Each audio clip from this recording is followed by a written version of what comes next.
새사랑교회 가족 여러분 반갑습니다.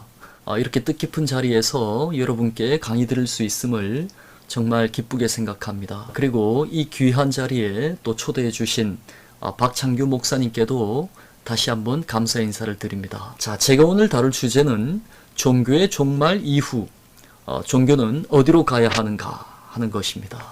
자, 그리스도교가 세상의 궁지로 내몰린 그 원인은 무엇이며 한마디로 세상으로부터 버림받은 믿음이 어떻게 세상을 구원하는 믿음으로 거듭날 수 있는가를 철학적으로 함께 더듬어 가고자 합니다. 그런데 느닷없이 종교의 종말이라니, 여러분 이게 무슨 말일까요?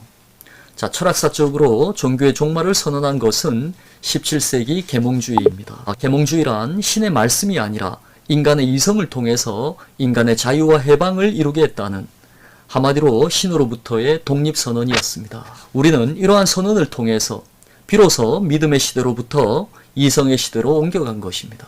자, 계몽주의라는 말에서 계몽을 뜻하는 영어 enlightenment라는 이 단어는 빛을 비추이다 라는 뜻으로 이성의 빛으로 세상을 밝게 비추다 라는 뜻이고, 독일어 aufklärung은 명백하게 하다, 즉 이성을 통해서 세상을 명백하게 이해하다 라는 뜻입니다. 이러한 인간 이성에 대한 무한한 신뢰로부터 그 유명한 계몽의 기획이 시작된 것입니다.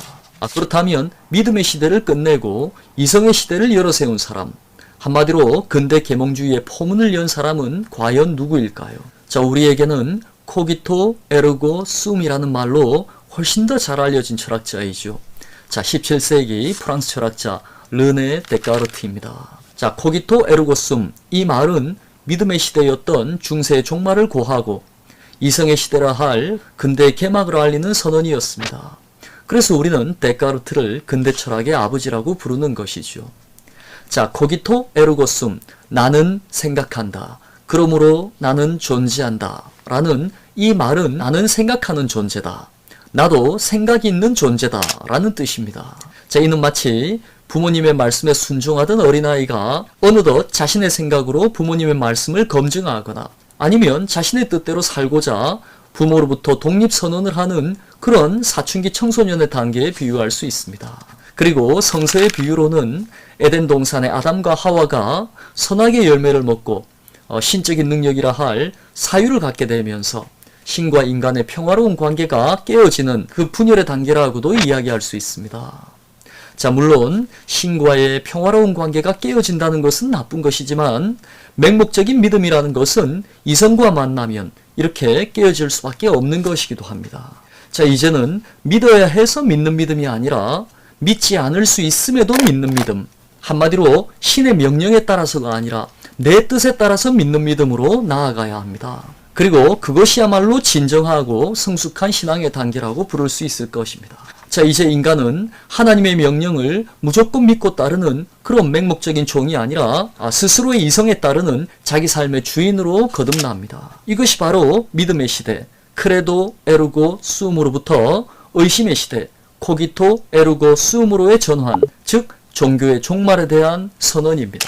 종교의 종말 이후의 시대는 따라서 믿음과 이성이, 신과 인간이, 종교와 학문이 끊임없이 충돌하고 갈등하는 대분열의 시대입니다.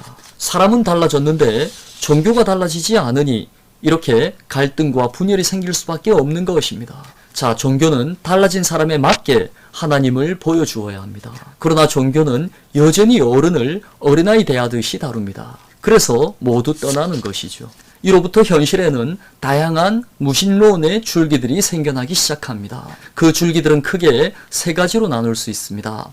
탈종교, 반종교, 무종교가 그것입니다. 여기서 탈종교는 신에게서 벗어나려는 단계이고, 반종교는 신을 비판하는 단계이며, 무종교는 신에 관심조차 없는 단계입니다. 데카르트에서 시작된 17세기와 18세기 근대 계몽주의가 탈종교의 선언이었다면 포이어바흐, 니체, 프로이트 같은 사람들의 종교 비판, 19세기와 20세기의 종교 비판은 반종교의 선언이고, 오늘날 우리의 세속적인 삶, 한마디로 신을 잊고 살아가는 21세기 고향 상실의 시대가 바로 무종교의 선언입니다. 그렇다면 이러한 무신론의 전통이 세상을 지배하게 된 원인은 무엇일까요? 그것은 바로 인간의 유한한 이성은 신의 무한한 지혜를 이해할 수 없다는 바로 그 신인식 불가론입니다. 바로 그러한 태도가 종교적 타락과 무신론을 불러일으킨 결정적인 원인입니다. 자, 왜 그런가 한번 살펴보겠습니다. 자, 여러분, 오늘날 현실 종교가 안고 있는 가장 큰 모순은 다음 두 가지입니다. 첫째는 인간의 자유를 위한 종교가 거꾸로 인간을 억압하는 도구가 되어버린 맹목 종교의 경향입니다. 자, 우리는 그것을 묻지마 믿음이라 부르기도 하고 우아하게 실정 종교라고 부르기도 합니다. 인간은 신을 알 수 없으니 그저 주어져 있는 율법을 신이라고 생각하고 무조건 믿으라는 것이 바로 묻지마 믿음입니다. 자, 여기에는 신의 진리만 있고 인간의 자유는 없습니다. 자, 이것이 바로 제가 이름 붙인 진리가 너희를 진리하게 하리라는 종교입니다. 둘째는 인간의 갖가지 욕망들이 신의 자리를 대신해버린 우상숭배의 경향입니다. 우리는 이것을 멋대로 믿음이라고 부르기도 하고 우아하게 주관 종교라고 부르기도 합니다. 자, 신이 무엇인지 모르니 자기가 믿는 하나님을 참된 하나님으로 숭배하는 한마디로 멋대로 믿음입니다. 자, 이는 하나님을 믿는 것이 아니라 자신의 믿음을 믿는 것이니 당연히 우상 숭배입니다.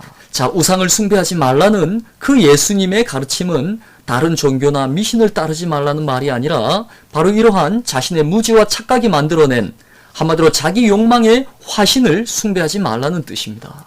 자, 여기에는 인간의 자유만 있고 신의 진리는 사라졌습니다. 이것이 바로 제가 이름 붙인 자유가 너희를 자유하게 하리라는 종교입니다. 자, 이 두 가지 종교 유형을 정리하면 다음과 같이 그려질 수 있을 것입니다.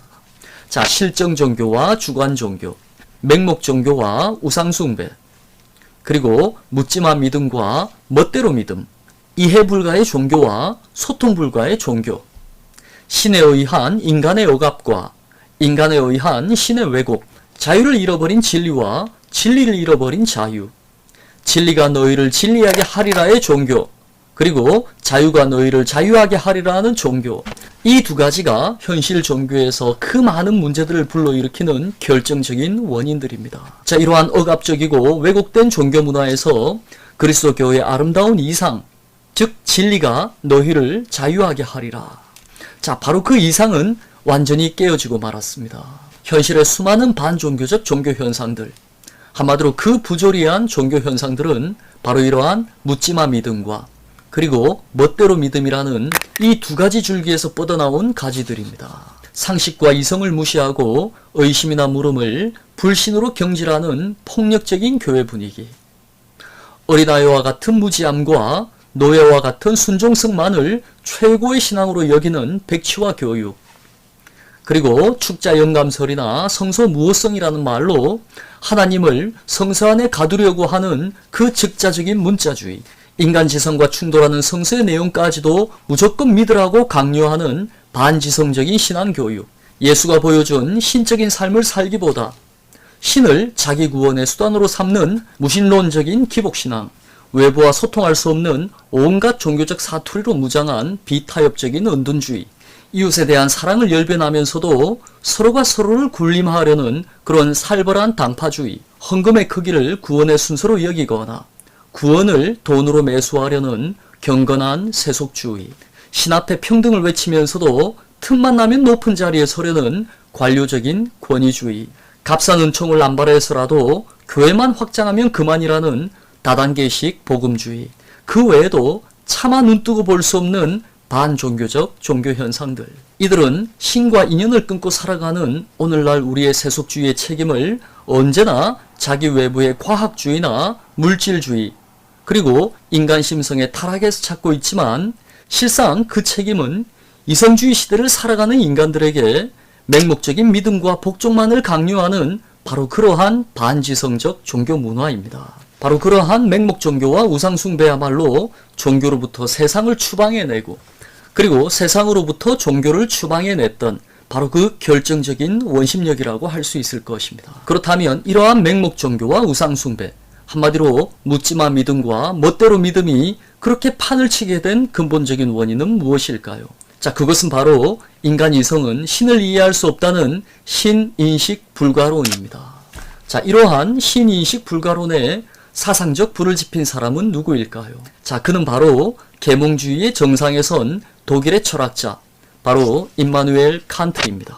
자, 그는 계몽주의의 정상에서 도리어 그리고 역설적으로 인간 지성의 유한성을 고백합니다. 그가 쓴 순수이성 비판의 핵심은 인간 지성은 이 세상 모든 것을 인식할 수 있지만 신 자체는 인식할 수 없다라는 것입니다. 이것이 철학사에서 가장 잘 알려진 신인식 불가론의 핵심입니다. 이로써 신은 더 이상 인간과 소통하지 않는 고독한 영역, 즉 그가 그어놓은 인식표의 경계선 너머의 피 안에 홀로 머무는 그런 강제적인 권력자로 고립되거나 고작해야 도덕을 위한 천국의 보증인으로 전락하고 말았습니다. 결국 칸트는 신을 너무 높이려고 하다가 결국 너무 멀리 보내버린 것입니다.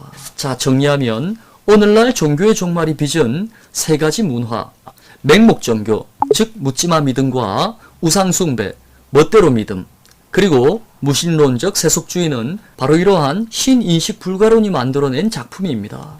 모르니 무조건 믿고, 모르니 멋대로 믿고, 모르니 안 믿어도 된다는 것입니다.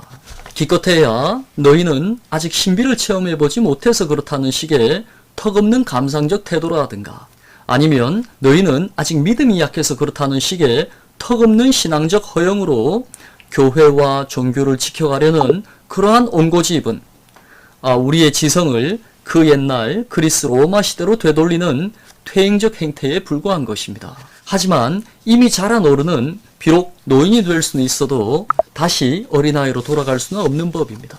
자, 이렇게 귀 막고 입 막는 태도는 마치 소크라테스나 예수 한 사람을 죽이면 그 사회의 억압적인 전통이라든가 율법을 고수할 수 있으리라고 믿었던 바로 그 시대의 우둔한 권력자들의 궁색한 태도에 불과합니다. 역사가 증명하듯이 소크라테스를 죽인다고 인간에게서 이성이 사라지는 것도 아니고 예수를 죽인다고 해서 그리스도교에서 참된 사랑이 사라지는 것도 아닌 법입니다. 그러한 사람들이 결국 종교라는 것을 하나의 자폐적인 병리 현상으로 만들어 버렸습니다. 그들은 신을 섬기는 척하면서 안으로는 자기를 섬기는 그야말로 유신론적 무신론자들에 불과한 것입니다. 데이스틱 아테이스트. 그들은 온갖 거대하고 화려한 성전들을 쌓아 올리고 온갖 화려한 장식으로 그것들을 꾸미고 있지만 정작 그 성전에는 하나님이 계시지 않습니다. 그러한 종교 풍토에 대해서 헤겔은 이렇게 이야기합니다. 칸트 철학이 내세운 공교적인 학설, 즉 지성은 경험의 한계를 넘어서서는 안 되거니와 그렇지 않으면 인식 능력은 그저 공연불만 낳는 이론 이송이 되고 만다. 결국 형이상학, 즉 신학의 몰락을 초래함으로써 온갖 장식물로 화려하게 꾸며져 있으면서도 정작 가장 존귀한 신은 모시고 있지 않은 그런 해교한 사원을 만들고 말았다. 한마디로 신을 알지 못한다고 선언하고 무작정 믿으라고 강요하는 시대에는 묻지마 믿음과 멋대로 믿음만 있을 뿐 진정한 하나님이 존재하지 않는다는 것입니다. 여기까지가 바로 종교의 종말, 그 원인에 대한 진단입니다. 자, 그렇다면 이러한 종교의 종말 이후 종교는 어디로 나아가야 하는가? 자, 여러분은 어떻게 생각하십니까? 그 철학적 대답은 다음 영상에서 계속 이어가도록 하겠습니다. 자, 여러분, 이것으로 1부 강의는 마치겠습니다. 긴 시간 함께 해주셔서 정말 감사합니다.